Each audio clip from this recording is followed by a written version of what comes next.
Yo, what's up? Welcome back to another episode of the SWAS Monday Night Football. We got a cool one here.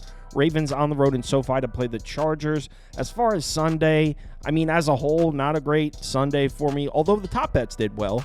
They're 1-0-1. They should be 2-0. Man.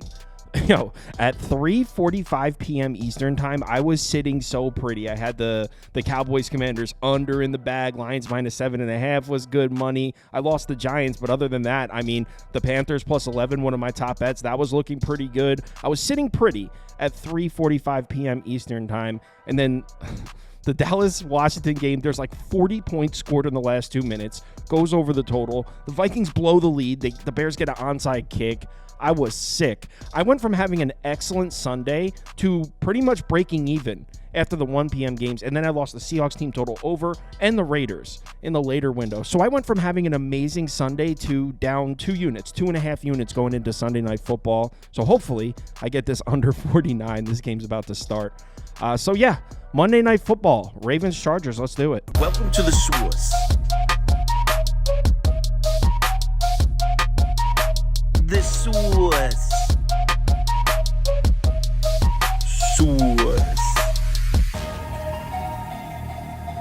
Hey, get the SWAS. All right, like I said, Baltimore's on the road in LA for this one. The Chargers are now catching 2.5. Looks like all the threes are gone.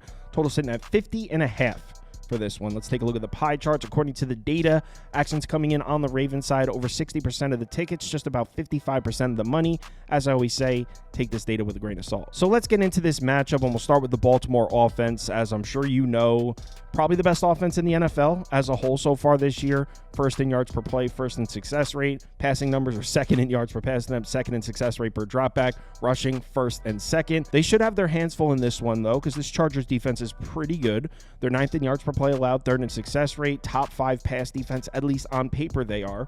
We'll get a little deeper into it. They haven't played the toughest schedule in terms of opposing quarterbacks. Run defense is pretty good as well. So this Chargers defense is no joke. So why don't we start with Lamar Jackson?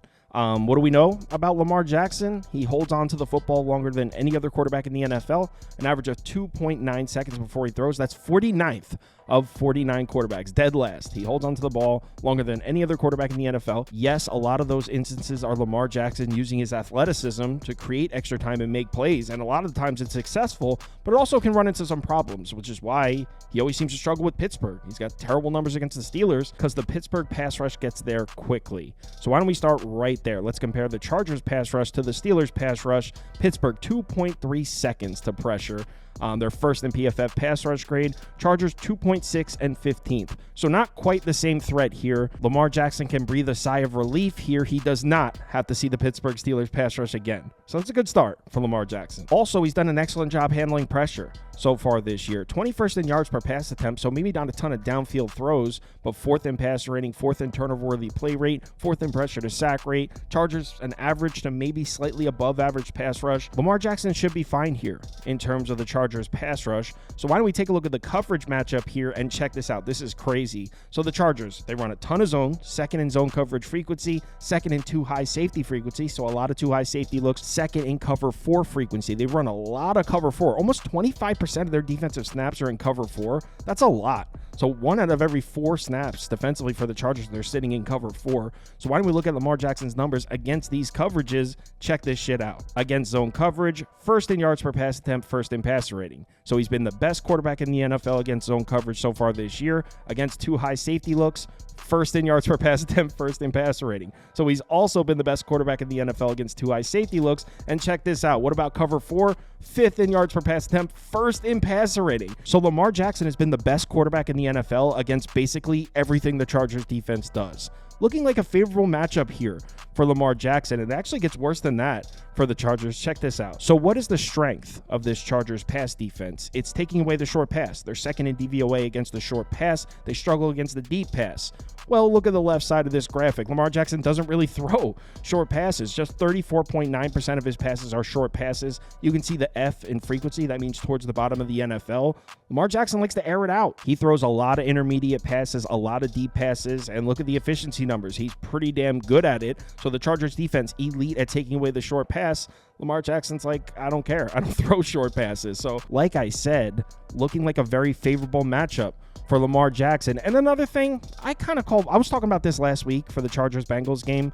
I kind of call bullshit on the Chargers pass defense numbers. If you look at their numbers on the year, it says they're a top 5 pass defense. Check this graphic out. They've done all of their damage against bad passing attacks, against bad quarterbacks, against bottom 12 passing attacks so far this year. They're allowing 208 passing yards per game, 6.1 yards per attempt, 40.8% success rate per dropback. Look at the other 4 games. And by the way, that's another thing. They've only played 4 games all season against passing attacks not ranked in the bottom 12 of the NFL. In those other 4 games, the pass defense numbers don't look nearly as impressive. 54.4% success rate per dropback is bad. So I don't know how elite I consider this Chargers pass defense to be. Look at the full season numbers. It shows they're a top 5 pass defense. I kind of call bullshit on that. And check this out. I just mentioned they've only played 4 games against passing attacks not ranked in the bottom 12. So only 4 games against passing attacks ranked in the top 20 of the NFL. Want to know how they did in those 4 games? 1-3. They're 7-0 in their other games. So kind of confirms what I was saying earlier. This Chargers defense racking up a lot of good stats against the pass against bad passing attacks. So against Lamar Jackson, who on paper should be a really tough matchup for him, Ravens are definitely not a bottom 12 passing attack. In fact, they're first. So yeah, I mean, I like the matchup for Lamar Jackson. I think he'll be able to connect on some throws downfield. Should be able to throw the ball just fine in this one. And are you really expecting the Chargers to stop the run here? In the last 4 games, 4.81 yards per carry allowed, 109.5 rushing yards allowed per game, 35.7% success rate per rush is actually pretty good. But look at the opponents. The Saints can't run the ball for shit. The Browns can't run the ball for shit. The Titans can't run the ball for shit. And the Bengals can't run the ball for shit. So, okay, you're allowing 4.81 yards per carry against these 4 teams. 35.7% success rate is cool, but this is the Ravens. This is one of the most dynamic rushing attacks in the entire NFL. And by the way, the Chargers aren't even healthy. We know Khalil Mack and Joey Bosa are banged up. Khalil Mack didn't play last week. He has been participating in light practice, so I think he's going to play. I'm reading he might be on a snap count. Same goes for Joey Bosa. He's been banged up. He did play in the Bengals game, but he was on a snap count. I'm reading he's probably also on a snap count. But if we're talking about trying to stop Derrick Henry in the Ravens run game, I mean, you're going to want Perryman in there. I don't even remember him getting hurt in the Bengals game, to be honest, but he's been ruled out in the middle. They still have Henley, who's having a great season.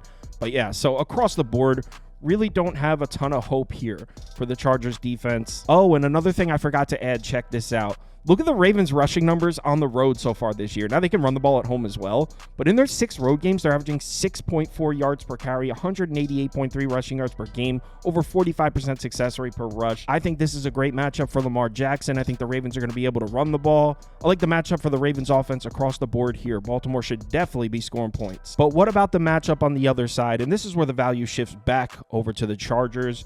On the season, 14th in yards per play, 28th in success rate. Obviously, that's not great. Baltimore defensively 16th and 10th. As I'm sure you probably already know, this Ravens defense has been extremely one-dimensional so far this year. Elite against the run, pretty awful against the pass. On the season, they're first in yards per carry allowed, second in success rate per rush. Against the pass, 26th in yards per pass attempt, 16th in success rate per dropback, 28th in pass defense EPA. So yeah, the Ravens defense extremely one-dimensional. So do we think there's any chance the Chargers can run the ball in this game? Well, if you look at their numbers on the full season, the answer is probably not. Ravens on the year are allowing just 78 rushing yards per game, 3.5 yards per carry. Chargers on the year, 123 rushing yards per game, 4.4 yards per carry, actually pretty solid. Just 32.3% success rate per rush, though. So looking at this graphic, the answer would be no. The Chargers probably cannot run the ball in the Baltimore Ravens. But couple things to take note of here. First of all, the Ravens defense hasn't been quite as potent against the run in their last handful of games. It's still great, but in the first 6 games, they looked like they were going to break a record for least amount of rushing production allowed in this season. 3.1 yards per carry, just over 59 rushing yards allowed per game. Success rate down close to 25%. That was through their first 6 games. In the last 5 games, the production has dipped a bit. Again, it's still great, but success rate up to 34%, 3.9 yards per carry, over 100 rushing yards allowed per game. So Baltimore's defense against the run, although it's still elite, definitely seems to be trending in the wrong direction a bit here. Could be due to injuries, and we'll talk about that in a second. On the Chargers side, we kind of have the opposite trajectory here. This Chargers run game started off the season hot, and then it just died. In weeks 3 through 7, just 3 yards per carry, 76.5 rushing yards per game, 30.8% success rate per rush. It was looking pretty bad for the Chargers trying to run the ball. But in the last few games, it seems to be trending the right way here for the Chargers. 4.7 yards per carry, over 130 rushing yards per game. Success rate per rush is still terrible. So this is still not a good rushing attack. I will not call it a good rushing attack, but you combine the fact that the Chargers seem to be trending in the right direction, Ravens defense seems to be trending in the wrong direction. Maybe there's a path here to the Chargers running the ball a little bit. Keep in mind, like I said before, this Baltimore defensive front is not healthy. Michael Pierce is still out. He's not coming back. Also, their backup nose tackle, whose name is, what's his name?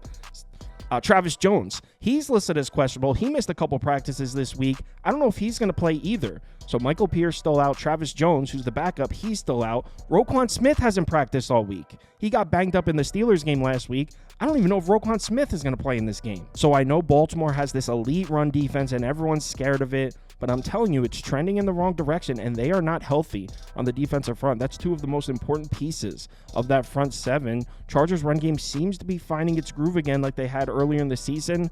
I think there's a path to the Chargers running the ball a little bit. They're not going to go off on the ground against Baltimore, but I wouldn't be surprised if the Chargers are able to run the ball a bit in this game. But what we really should be talking about is right here. Justin Herbert in this newly found elite Chargers passing attack. I don't know if there's a quarterback more in the zone right now than Justin Herbert. In the last 5 games, he's close to the top of every single passing category. 9.1 yards per attempt, over 274 passing yards per game. Success rate per dropback, over 54%. Compare those numbers to the first 5 games when they were averaging under 168 passing yards per game, just 6.6 yards per attempt.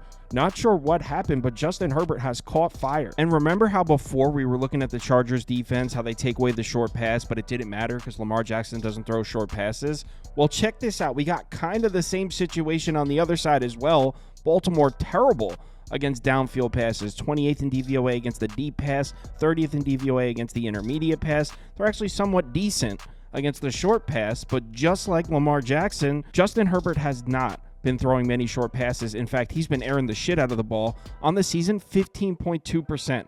That's the percentage of Justin Herbert's pass attempts that are considered deep passes. He throws the ball downfield a lot, and look at the efficiency numbers. A+, A+.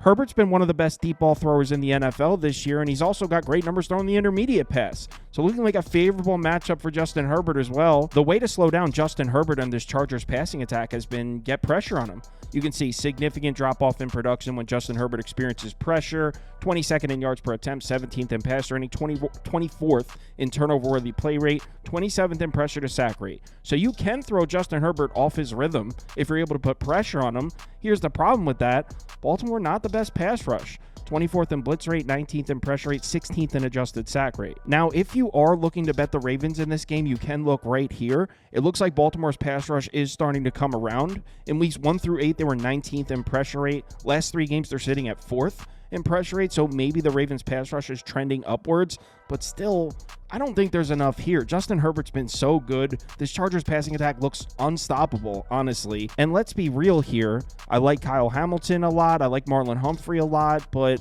what has this Ravens secondary shown us this year? I mean, why should we have any faith? This Ravens team has been getting cooked through the air this entire season. Justin Herbert, one of the hottest quarterbacks in the NFL production-wise. I mean, he's been killing it. I expect Justin Herbert to have a very successful day throwing the ball. Ladd McConkey's questionable, by the way. I forgot to mention that before. Ladd McConkey's questionable, but regardless, I like the matchup for Justin Herbert. And like I said, I can even see the Chargers running the ball a little bit in this game. So I like the matchup for the Chargers offense. Like I said before, I like the matchup for the Ravens offense. So where does that leave us? With the over. Totals at 50.5. Now, I know when it comes to an over, you might be concerned about the pace of play here. Both Baltimore and the Chargers have been running slower-paced offenses. But check this out. In weeks 1 through 7, the Chargers were the slowest-paced team in the NFL. 32nd in pace. Baltimore was 25th. In the last few games, both of these teams seem to be speeding it up a little bit. Baltimore, 16th in pace in weeks 8 through 11. The Chargers are 14th. So both of these offenses were slower-paced early in the year. Both seem to be speeding it up. Give me the over, 50.5. How about a Monday night shootout here? To be honest, this number seems about perfect to me at 2.5. At a pick'em, I'd like the Ravens. At 3, I'd like the Chargers. I know that doesn't really give you much at 2.5. I guess put a gun to my head at 2.5. I'd lean Chargers slightly. If a 3 flashes before this game kicks off, maybe I'll throw a few dollars on the Chargers, but it was sitting at 3 for most of this week, and I didn't grab it. So I'll take the over. I bet this. Over 50.5. Let's do it. Live show, 4 p.m. Eastern time. We'll go through this game. We'll go through the NBA slate, same as we always do. Thanksgiving week is officially here. If you're able to make it, we'd love to see you in the comments. Let's have ourselves a nice Monday night. Bounce back from Sunday. Please remember to bet responsibly. Talk to you in the Discord.